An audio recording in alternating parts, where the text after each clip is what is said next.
청취자 여러분을 위한 깊이 있는 이야기 지금 시작합니다. 오늘은 죽은 자들 가운데서 일어나라 라는 제목의 글을 한번 살펴볼 텐데요. 이게 신약성경 에베소서의 한 구절을 바탕으로 한 설교문입니다.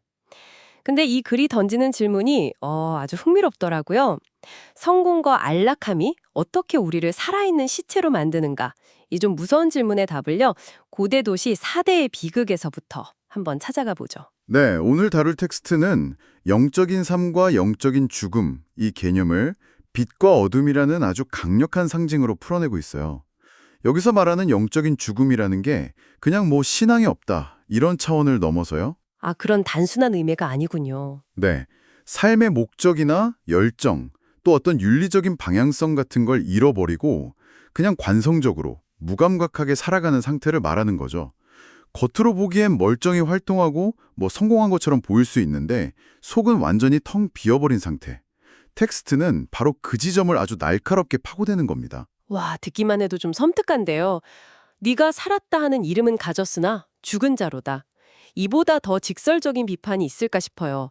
텍스트가 시작부터 요한계시록에 나오는 4대 교회를 향한 이 경고를 인용하는데 도대체 당시 4대라는 도시가 겉과 속이 그렇게나 다른 곳이었나요? 바로 그 점이 텍스트의 핵심입니다. 사대는 정말 대단한 도시였거든요. 대단한 도시요? 네, 기원전 7세기경 리디아 왕국의 수도였는데 세계 최초로 동전을 만들어서 썼을 만큼 부유하고 또 강력했어요.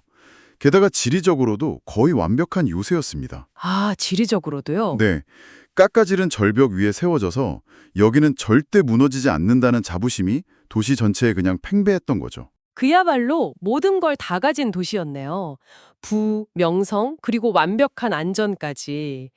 그런데 바로 그 점 때문에 무너졌다는 게 참 아이러니합니다. 여기서부터 이야기가 정말 영화처럼 흘러가는데요. 이 철옹성 같던 도시가 무너진 방식이 한 번도 아니고 두 번이나 거의 톱같았다는 점이에요. 맞습니다. 기원전 549년에 페르시아의 고레스 왕이 쳐들어왔을 때의 일화가 아주 유명하죠. 페르시아 군대가 도저히 성벽을 뚫을 방법을 못 찾고 있었는데 한 병사가 우연히 성벽을 지키던 4대 병사 하나가 투구를 떨어뜨리는 걸 봐요. 투구를 떨어뜨려요. 네. 근데 그 병사가 투구를 주우려고 절벽의 어떤 비밀 통로로 내려갔다 올라오는 걸 목격한 겁니다. 설마요? 아, 저기 길이 있구나 하고 알아챈 거군요. 바로 그거죠. 그날 밤 페르시아 군대는 아무도 이기는 모르겠지 하면서 경계조차 하던 바로 그 길로 침투해서 성을 함락시켰습니다. 와. 더 놀라운 건 약 350년 뒤에도 거의 똑같은 방식으로 또 함락당했다는 사실이에요. 자신들의 그 지리적 이점, 과거의 영광만 믿고 가장 기본적인 경계와 점검을 소홀히 한 거죠. 와, 이 4대 이야기가 왜 설교의 첫머리에 나왔는지 이제 좀 알 것 같네요.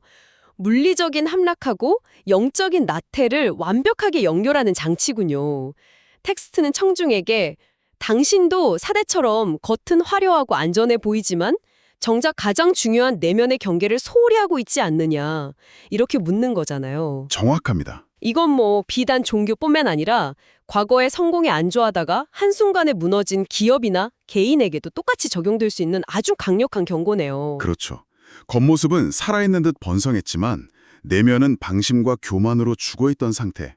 그것이 바로 살았다 하는 이름은 가졌으나 죽은 자라는 말의 진짜 의미였던 거죠. 결국 4대는 부와 안전이라는 자기만족의 어둠 속에 잠식된 셈이군요. 그렇다면 이 텍스트가 그 어둠의 반대편에 제시하는 해결책은 뭘까요? 바로 빛인데 여기서 말하는 빛의 개념이 우리가 흔히 생각하는 것과는 조금 다르더라고요. 네, 아주 중요한 지점입니다. 텍스트는 우리가 빛 자체가 아니라고 단호하게 선을 긋습니다. 여기서 발광체와 복사체라는 아주 재미있는 비유가 나와요. 발광체와 복사체요? 네, 스스로 빛을 내는 존재는 발광체, 그러니까 태양 같은 것이고 우리는 그 빛을 반사해서 비추는 복사체, 달과 같다는 거예요. 그 비유는 이해가 됩니다만 한편으로는 좀 수동적으로 들리기도 하네요. 우리가 그저 빛을 반사만 하는 존재라면 개인의 주체적인 노력이나 선한 의지의 가치는 어떻게 설명해야 할까요? 그냥 가만히 있어도 빛이 오면 반사되는 건가요? 아주 좋은 질문입니다. 그래서 텍스트가 양초나 손전 등 비유를 추가로 드는 거예요. 양초나 손전 등도 스스로 빛을 내지는 못하죠. 그렇죠. 불을 붙이거나 스위치를 켜야죠. 맞습니다. 외부에서 불을 붙여주거나 건전지를 넣고 스위치를 켜야만 빛을 냅니다. 여기서 중요한 건 바로 그 스위치를 켜는 행위예요. 즉, 빛을 받아서 세상에 전달하는 통로가 되기로 결단하고 행동하는 그 주체적인 역할이 반드시 필요하다는 겁니다. 아, 그래서 마태복음에 너희는 세상의 빛이라는 구절도 너희가 빛의 근원이다 이런 뜻이 아니라 너희의 착한 행실을 통해 빛을 세상에 드러내는 통로가 되어라 는 의미로 해석하는 거고요. 아하, 수동적인 반사체가 아니라 능동적인 빛의 통로라는 거군요.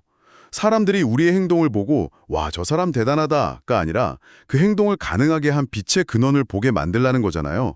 그 개념이 훨씬 명확하게 다가오네요. 맞습니다. 우리의 역할은 달처럼 혹은 잘 닦인 거울처럼 근원의 빛을 왜곡 없이 세상에 잘 전달하는 데 있는 거죠. 그렇다면 그 빛의 통로가 되기 위해서 구체적으로 뭘 해야 할까요? 텍스트는 분별력을 핵심 열쇠로 꼽습니다. 특히 주를 기쁘시게 할 것이 무엇인가 시험하여 보라는 구절을 인용하는데 여기서 시험하다는 단어에 깊은 뜻이 숨어 있다고요. 네, 여기서 시험하다, 분별하다로 번역된 그리스어가 도키마조인데요. 이 단어의 원래 어원은 귀금속 감정사들이 쓰던 시금석과 관련이 깊습니다. 시금석이요? 네, 그 시금석이라는 검은 돌에 금을 쓱 문질러 보면 그 색깔을 보고 순금인지 불순물이 섞였는지 바로 알 수 있거든요. 아, 그러니까 우리의 생각이나 행동, 계획 같은 것들을 그 시금석에 쓱 문질러 보고 진짜인지 가짜인지 올바른 방향인지 아닌지를 계속 확인해야 한다는 거군요. 그냥 좋은 일이니까 해야지 하는 막연한 열심만으로는 안 된다는 거고요. 바로 그겁니다. 맹목적인 열심이 얼마나 위험할 수 있는지를 보여주는 비유가 텍스트에 나오는데 이게 아주 인상적이에요. 7년 묵은 병을 앓던 환자가 의원에게서 3년 묵은 쑥을 구해다 쓰면 낫는다는 처방을 받습니다. 3년 묵은 쑥이요? 그럼 그냥 쑥을 켜서 3년 동안 잘 말리면 되는 거 아닌가요? 그게 상식적인 생각이죠. 그런데 이 환자는 그 간단한 분별을 못해요. 당장 쓸 수 있는 이미 3년이 된 쑥을 찾아야 한다는 생각에 사로잡혀서 5년 동안 전국을 헤매고 다닙니다. 5년 동안이나요? 네, 결국 병은 더 깊어지고 길에서 죽고 말죠. 와, 그 환자 이야기가 남일 같지가 않네요. 저도 가끔 복잡한 해결책을 찾느라 눈앞에 가장 간단하고 올바른 방법을 놓칠 때가 있거든요. 핵심을 분별하는 게 그만큼 어려운 거겠죠? 방향이 틀린 열심은 오히려 독이 될 수 있다는 말이네요. 그렇죠.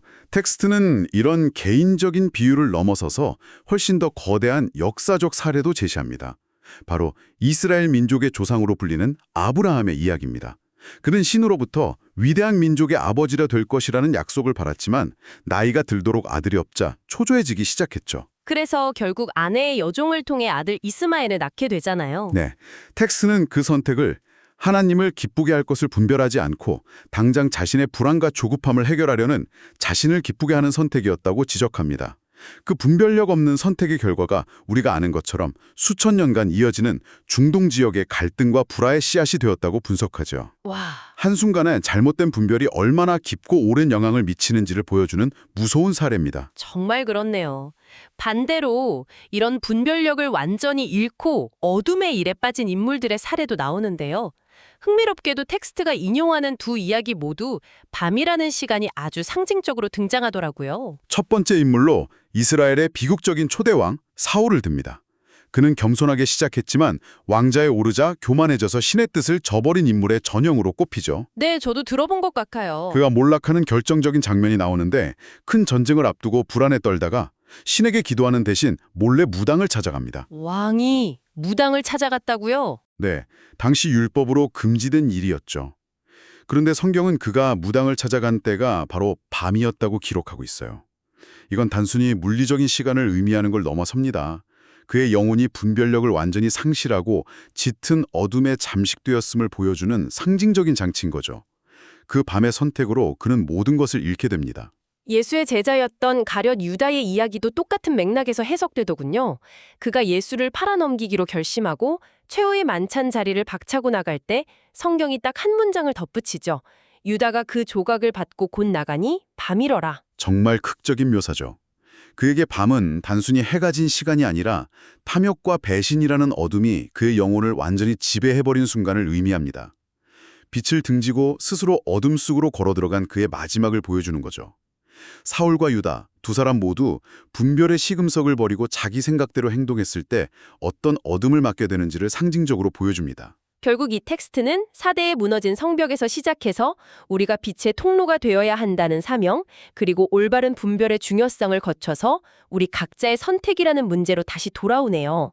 잠자는 자여 깨어서 죽은 자들 가운데서 일어나라는 마지막 외침과 함께 말이죠. 맞습니다. 텍스트의 마지막 부분에 나오는 비유가 참 의미심장해요. 잠든 사람과 죽은 사람은 멀리서 보면 비슷해 보인다는 겁니다. 둘 다 눈을 감고 미동도 없으니까요. 하지만 결정적인 차이가 있죠. 아, 빛을 비추었을 때 반응이 다르다는 거군요. 빛을 받고 눈을 뜨고 일어나면 잠든 사람이지만 아무리 빛을 비춰도 반응이 없으면 죽은 사람이라는 설명이 기억에 남습니다. 중요하다는 거죠. 텍스트는 교회의 규모나 건물의 화려함, 사람들의 명성이 중요한 게 아니라고 말해요. 그 안에 있는 구성원 한 사람 한 사람이 과연 세상 속에서 빛의 통로로서 살아가고 있느냐, 이것을 묻는 겁니다. 어둠을 책망하라는 말에 대한 해석도 굉장히 신선했어요. 보통 책망하라고 하면 잘못을 막 큰 소리로 꾸짖고 비난하는 모습을 떠올리잖아요. 그런데 그게 아니더라고요. 네, 텍스트는 그 구조를 그렇게 해석하지 않습니다. 어둠 자체를 공격할 수는 없다는 거죠. 어둠을 몰아내는 유일한 방법은 빛을 비추는 것뿐입니다. 아, 즉, 어둠을 책망하라는 말은 길을 잃고 어둠 속에서 헤매는 사람이 있다면 그 옆에 가서 조용히 손전등을 켜주라는 의미예요. 그 사람의 잘못을 비난하는 대신 이쪽이 올바른 길이야 하고 빛으로 방향을 보여주라는 거죠. 단순히 잘못을 지적하는 걸 넘어서 대안을 제시하고 올바른 길로 이끌어주는 것. 그게 진정한 의미의 책망이자 빛의 역할이라는 거군요. 오늘 이야기 전체를 관통하는 메시지인 것 같습니다. 여기서 우리 스스로에게 던져볼 만한 질문이 하나 생기는 것 같아요. 이 텍스트는 어둠을 꾸짖는 행위를 드러내고 바로잡아주는 빛의 역할로 정의합니다. 그렇다면 우리 삶에서 혹은 우리 주변에서 무언가 잘못되었다고 느끼는 것을 마주했을 때 우리의 첫 번째 본능은 무엇인가요? 날카로운 말로 비난하고 정죄하는 것입니까? 아니면 조용히 옆에서 빛을 비추어 다른 길이 있음을 보여주는 것입니까? 당신의 선택은 무엇인지 한번 깊이 고민해 보시면 좋겠습니다.